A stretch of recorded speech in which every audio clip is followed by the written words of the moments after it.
என்பது ஒழுக்கத்தோடு சேர்ந்தால் மட்டும்தான் கல்வி.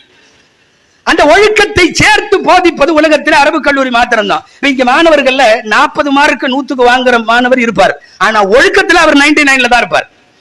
பாடம் சப்ஜெக்ட் வைஸ் உள்ள மார்க்ஸ் அது முன்ன பின்ன இருக்கலாம். ஒழுக்கத்தோடு சேர்ந்து உருவாக்குவது இதுதான் காரணம். ரசூலுடைய இல்மு என்பது அந்த வரிசையில வந்தது.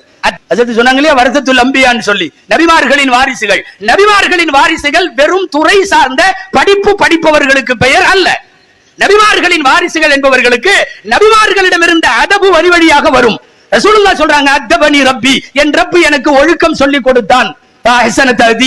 அழகிய ஒழுக்கத்தை கற்பித்தான். ஃபர்ஸ்ட் ஒழுக்கம் முடிஞ்சது. இரண்டாவது வரியில தான் சொல்றாங்க, அல்லமணி ரப்பி, அல்லாஹ் எனக்கு கல்வி கற்றுக் கொடுத்தான். எனக்கு அந்த கல்வியை இறைவன் அழகாக கொடுத்தான். ஒழுக்கத்தை கொண்டு வருவதுதான் அரபிக் கல்லூரிகளினுடைய முதல் கடமை. அதனால் தான் கல்லூரிகள்ல நீங்க ஃபிக்ஹ், ஹதீஸ், தப்சீர் என்றெல்லாம் துறை படிப்புகளை காண ஒழுக்கத்தை, ஆன்மீகத்தை, பண்பாட்டை சொல்லி தரக்கூடிய தஸவ்வுஃப் கிதாபுகள் எல்லா கல்லூரியிலும் இருக்கு. எல்லா கல்லூரியிலும் வச்சிருக்கு. இஹ்யா உலூமுத்தீன் எல்லா மதரசாக்கள்லயும் இருக்கு.